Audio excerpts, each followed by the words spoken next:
Hello everybody and welcome to another beautiful day in Florida. And when I say another, that's not quite right because it's been pretty crappy weather lately, but check it out.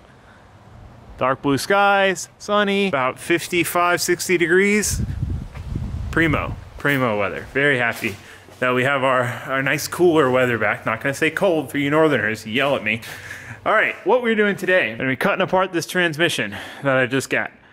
So we are gonna be cutting it because what we have to do is cut this bell housing off and then put our T56 bell housing and Collins adapter kit on. I'll show you guys when we get there, but that's our old trans that has a bad fifth. Also a 350Z trans. This is our new 350Z trans. Hopefully it's solid, runs through all the gears, you know, with me spinning the shaft, everything seems to work. It's clean. You know, my fingers are crossed that this thing's good because once we cut it, there's no way in hell they're taking it back. So we're pretty much stuck with it, but it was cheap. So I'm gonna hope for the best. Also, we have our gold foil wrap finally came in for the engine bay so we can do the firewall and keep some heat out of the interior. I got my quarter turn fasteners. I just got 5 to start to see if I'll even really be able to use them. But my goal is to use these on the bumpers and the side skirts so I can take them off, but they'll be very solidly mounted. Got new lug nuts, extended studs. Well, I won't be doing this today. Spark plug covers, obviously not doing that today. And also here's a quick tip, bolts. I order bolts on Amazon. I just buy bolts in bulk because I use these with riv nuts and I use them just to like bolt stuff on, you know, like fenders and stuff. So instead of having a bunch of mismatched bolts, I mean, I think it was like 10 or 12 bucks for like 100 of these. So I'll put the link below to this. I think I ordered all this stuff on Amazon. I'll start putting the links to everything that I order on Amazon in the links below. It's just easier for you guys. You guys always ask and I never do it. I'm gonna do it. I'm gonna do it. I'm gonna put it there. I'm gonna put it there. All right, I think first step, most important thing really is to getting the trans done. I wanna get that knocked out so it's ready to go back on the motor once we get a motor. Which if you guys saw the video picking up the motor and trans, you would know that I took the motor back because it was very questionable, mud under the intake, it was just nasty, oil coming out of the PCV. So we are on the hunt for another motor, hopefully picking one up in a couple days so we can get started on that. It's not a huge delay because I need to, like, I don't have the gaskets and seals yet, so those will probably come in around the same time. So it's not a big deal. I'm just like, I'm trying to get shuffling on this. We also need to swap the shifter. So this is a stock shifter. This would be like back behind my driver's seat. So I have a GK Tech shifter that relocates it up to about here. So we got to put that on as well. So yeah, let's just dive right in. Start doing it. Cutting the bell housing isn't as bad as like I thought it was going to be when I did it on the other trans. So we'll just kind of figure out where we cut on that one and cut the same on this one. My plan at least. Well, this is kind of cool. We can do a comparison of a stock CD09 next to a like modded LS adapted CD09. You guys can kind of see the differences. So it's obviously stock 350Z trans bell housing, throwout bearing, clutch fork, etc. This is your T56 bell housing with the Collins Performance adapter plate, your T56 slave cylinder. You can kind of see the major differences there. It's like 6 inches shorter overall with the shifter change and the bell housing. So yeah, basically what we're gonna do is cut the bell housing off, take this front plate off, unbolt this front plate. This front plate will go over here, and that'll allow us to bolt the bell housing to it, and then we do the shifter. So cutting's the worst part. It's gonna suck the most, so let's knock that part out first.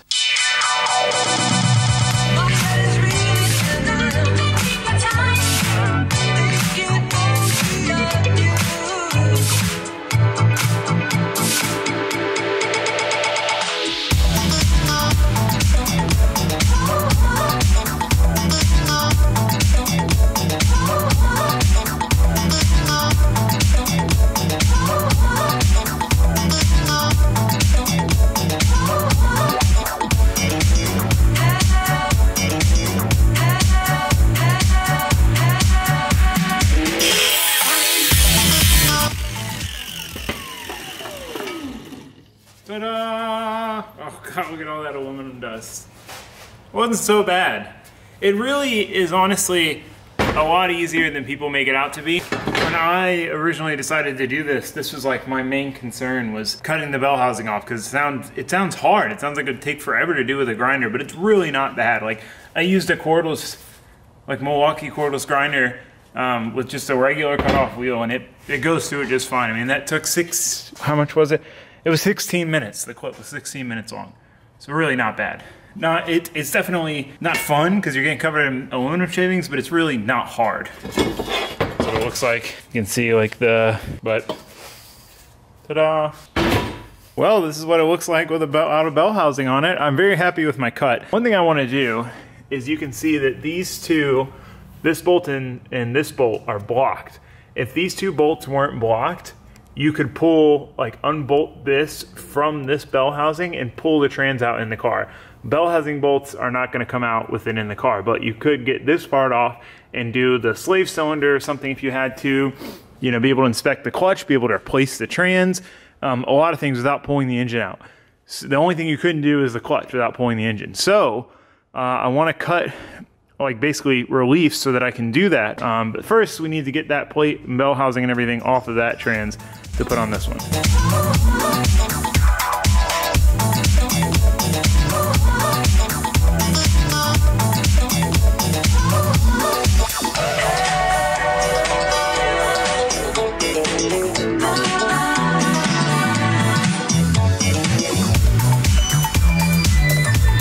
We are pretty well prepped and ready to put the plate on. However, before we do that, I forgot to print the plugs for my firewall holes, like those guys, that one over there, these guys. So I'm gonna go draw those up and get them printing real quick, so while we finish that, those can print, then hopefully they'll be done.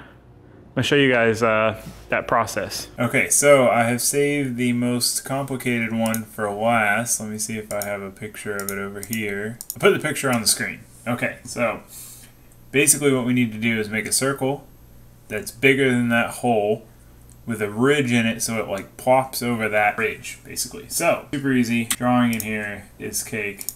So we're gonna do a center point circle. Our measurement is basically 70 millimeters for the inside. So we'll go big and do 80. Then we'll extrude that. Let's do 8 millimeters. Okay, now we need to draw it on this other side. So now we need our 70 millimeter circle. And then we need another one that's going to be 71. We'll do 71.2. So then we're just going to extrude the center guy here. We'll do it 5 mil. So that should slide right over and cap our hole. Hopefully that's right. I already drew the other ones because they were super easy. Save this one, and then we'll put them all in a print deal and try to print them all at the same time. Put that one there. Alright, the print is started. It seems okay. 10% infill one, so they'll be pretty hollow. And then we'll test them, and if they fit good, we might make them solid if we feel like we need to. If not, we'll just run them. So we'll just see how these come out. What I'm gonna do is just do some final prep, make sure I've got as much of the RTV off as I can. This is what I hate about anything that needs to be RTV'd. Like, this has to be, but like factory stuff. That is one of the things I love about the LS, is there's not a single RTV only gasket. Like on the Miata, the oil pan's RTV and there's a sandwich plate, and it's just a mess. When you take it apart and have to swap your pan over to the next motor, you've got so much RTV to clean off, and you can never get it all off, and you're always worried it's not gonna make a good seal. The LS, gasket wise, is an amazing motor. It's got they're rubber O-ring with metal gaskets. They're the best. Anyway, I'm gonna go ahead and start throwing this together. Hope for the best. There's something else I need to do before I do this. Oh, I need to make sure that my Honda Bond is good. Honda Bond is RTV. It's just arguably better than your normal RTV. Yeah, Pro Honda HT. Got it on Amazon. I mean, this stuff is some people see this as a religion, so we're gonna use this.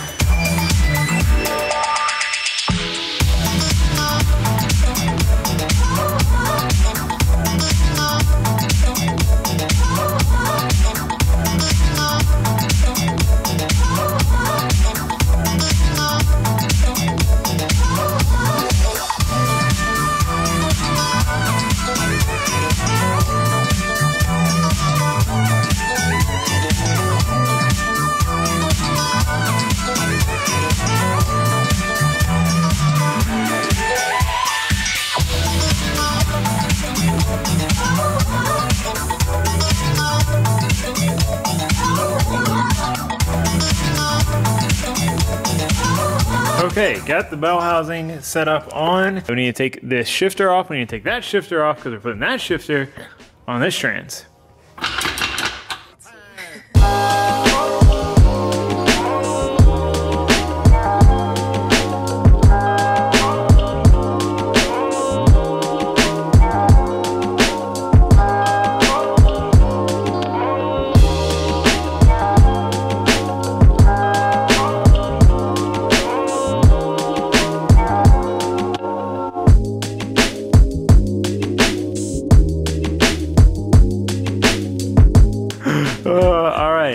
Transmission is assembled.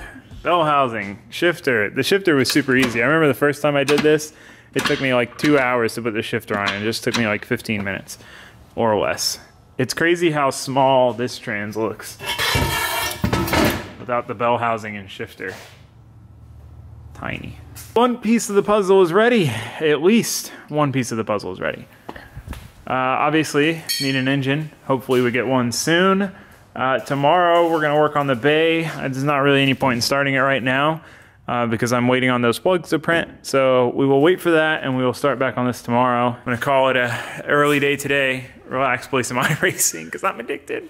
And then I'll see you guys in the morning. All right, well it is indeed another beautiful day in Florida.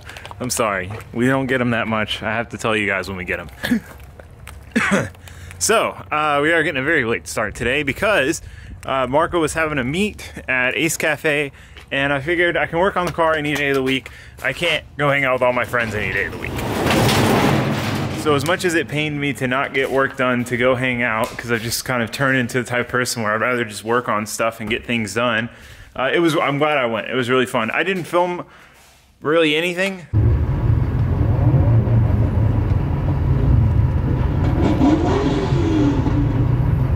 Everyone's rolling out at the same time. But anyway, today, engine bay stuff. I'm gonna start knocking stuff out. I 3D printed the plugs, I gotta go grab those. They didn't come out very good, I don't know. Something's weird with my printer settings. We'll at least know if they fit, so let me grab those. So despite the prints coming out not great because of however my settings are, all the plugs came out good. They all fit and they're doing their job. So now we can gold foil over them. This one, I should have made the clearances for like the inside ridge a little bigger. Like made it like 1.5 mil because it was kind of a pain to get over, but it's on and it fits. So I'm just gonna send it. So like I said, what we're gonna do now, I guess, is just go ahead and start gold foiling it. I think the best option is just gonna be to kind of lay it out and try to cut it and then stick it. I wanna do as minimal ridges as possible. So let's get to it.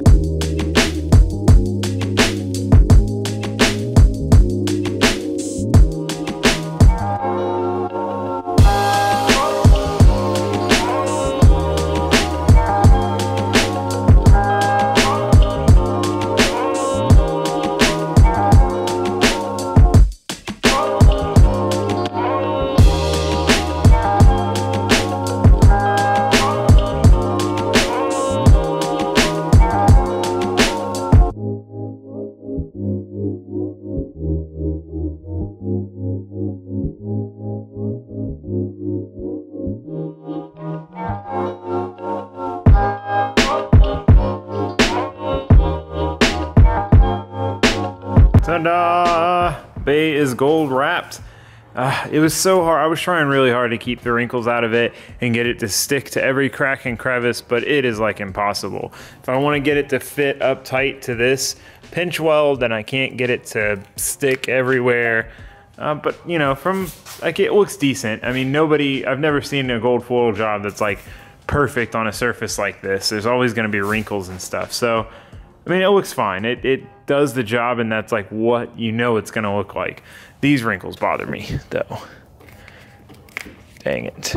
The more heat we can keep out of the inside, the better. The more comfortable it's going to be, the less annoying it's going to be, especially on hot Florida days. So I do want to wrap the trans tunnel, but I don't know if I'll get frustrated and be like annoyed with how wrinkly this is. So I'm going to save my last pack for that. I do have this last little bit I might put on the driver's side of the trans tunnel, but all in all, happy with how it came out. Definitely looks flashy. So I am gonna go ahead and end this video here. I will see you guys tomorrow. Tomorrow, I guess we'll put the engine bay together, do some other stuff. I'm sure we got plenty to do, we always do. And hopefully I can pick up an engine this week. So I'll update you guys on that. But anyway, thanks for watching. Thanks for subscribing. Goodbye.